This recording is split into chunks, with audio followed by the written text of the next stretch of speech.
উত্তরবঙ্গের মানুষ ভালো করে শোনো, আল্লাহ তাআলা তোমার এত সুন্দর করে মানুষ বানাইলাম, এত সুন্দর করে মানুষ বানানোর জন্য উত্তরবঙ্গের মানুষ কোনদিন বলো না আল্লাহ তুমি আমার মানুষ বানাও। আল্লাহ মায়া কইরা মানুষ বানিয়েছে, আল্লাহ তাআলা মায়া কইরা মানুষ বানাই শেষ করলেন না। ও যুবক ভাই, ভালো করে দিলের কানে শোনো, ওই মাহফিল তোমার জীবনের শেষ মাহফিল হতে পারে। ও বাবা, ওই মাহফিল তোমার জীবনের শেষ মাহফিল হতে পারে। আল্লাহ তাআলা বলেন বান্দা দুনিয়ায় কোনোদিন বলে নাই ও রব গো তুমি আমার মানুষ বানাও, বান্দা কোনোদিন বলে নাই। আল্লাহ তাআলা মায়া কইরা বানিয়েছেন মানুষ, আল্লাহ তাআলা মায়া কইরা মানুষ বানাই শেষ করলেন না। ও মুসলমান ইমানদার, আল্লাহ তাআলা মানুষ বানায়া তারপর বান্দাদেরকে আল্লাহ তাআলা কত সুন্দর করে অঙ্গ প্রত্যঙ্গ দান করলেন। আল্লাহ তাআলা যে অঙ্গ প্রত্যঙ্গ দান করলেন, আল্লাহ তাআলাকে কোনোদিন বান্দা বলে নাই আল্লাহ তুমি আমার হাত বানায়া দাও, আল্লাহ তুমি আমার নাক বানায়া দাও, আল্লাহ তুমি আমার চোখ দান করো। ও উত্তরবঙ্গের মানুষ, আল্লাহ মায়া কইরা আপনার হাত পা দান করেছে, আল্লাহ মায়া কইরা আপনার অঙ্গ প্রত্যঙ্গ দান করেছে। আল্লাহ তাআলা সমস্ত অঙ্গ প্রত্যঙ্গ আল্লাহ তাআলার ফেরেশতারা বানিয়েছে। এত সুন্দর মুখমণ্ডল গো আমার আল্লাহ নিজ হাতে বানিয়েছে। আল্লাহ তাআলা যে বান্দাদেরকে মায়া কইরা বানিয়েছেন মানুষ, আমি আপনাদের কাছে জানতে চাই আমাদেরকে সুন্দর করে বানিয়েছেন ওনার নাম কি? ও মুসলমান, আল্লাহ তাআলা মানুষ বানাই শেষ করলেন না, আল্লাহ তাআলা তার কথা বলার শক্তি দান করলেন। আল্লাহ তাআলা কথা বলার শক্তি দান করিয়া আল্লাহ তাআলা দুনিয়ার মধ্যে মানুষকে ছেড়ে দিলেন, দুনিয়ার মধ্যে মানুষ আল্লাহ তাআলা দান করলেন।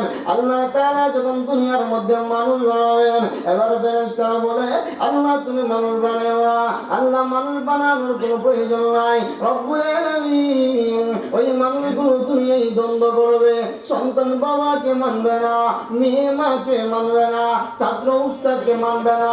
আয় আল্লাহ তুমি ওই মানুষদেরকে দুনিয়ার মধ্যে বাসিন্দা বানাও না। আল্লাহ তাআলা যখন ওই কথাটা ফেরেশতারা বললেন, ওয়া নাহনু নুসাব্বিহু বিহামদিকা ওয়া নুকদ্দিসু লাক, আল্লাহ মানুষ বানানোর প্রয়োজন নাই, আমরাই তো তোমার তাসবিহ জপর জন্য যথেষ্ট হয়ে গেলাম। আয় আল্লাহ আমরা ফেরেশতা, আমাদের কোনো খানা নাই, আমাদের কোনো ঘুম নাই, আমাদের একটা টেনশন রবের গোলামি করা, রবের গোলামি করা। আল্লাহ তুমি ছাড়া, তোমার গোলামি ছাড়া আর কোনো আমাদের কাজ নাই। রব্বুল আলামিন আল্লাহ তুমি যে মানুষগুলো বানাইবা ওই মানুষগুলো দুনিয়ায় অন্যায় করবে, অপরাধ করবে, আসমানের মালিক গো ওই মানুষগুলো ওরে বানায় না। আল্লাহ তাআলা বলেন ইন্নী আ'লামু মা লা তা'লামুন।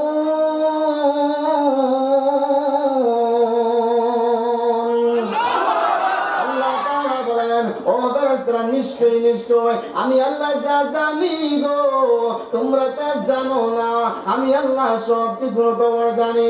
আল্লাহ তাআলা যখন মানুষদেরকে বানাইলেন আর ওই মানুষগুলো যখন গুনার কাছে রওনা হয়ে যায়, ও যুবক ভাই, ও উত্তরবঙ্গের যুবক,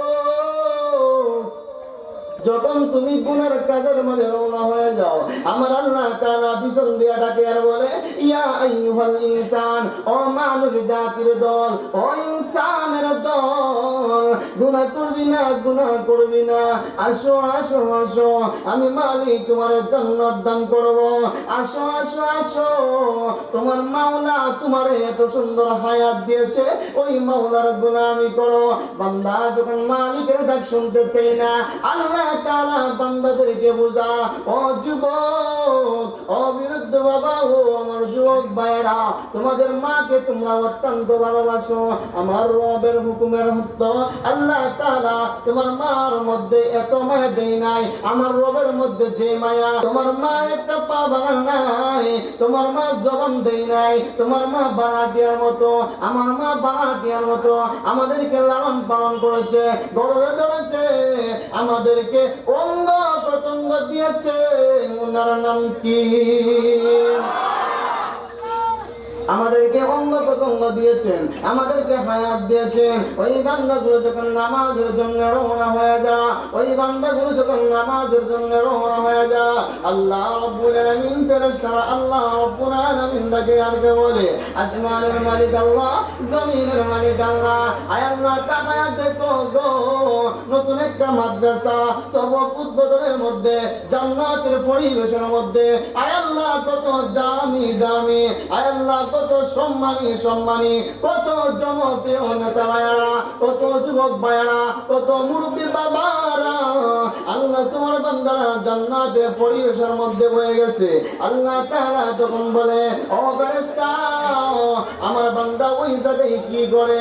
আল্লাহ তোমার বান্দা ওই জায়গায় মালিকের কালাম শুনে আল্লাহ তাআলা বলে, ও ফেরেশতা, আমি আল্লাহ তোমাদেরকে সাক্ষী রাখলাম, আমি আল্লাহ তোমাদেরকে সাক্ষী রাখলাম, আমার যতগুলো বান্দা আমি মালিকের কালাম শুনবে, আমি যতগুলো বান্দা আমি রবের কোরআনের কথা শুনবে, যতগুলো বান্দা আমি মাওলার ভয় অন্তরে ঢুকাইয়া জান্নাতের পরিবেশের মধ্যে বসবে, আমি আল্লাহ তাআলা প্রত্যেকটা বান্দার গুনাহগুলো মাফ করে দিলাম।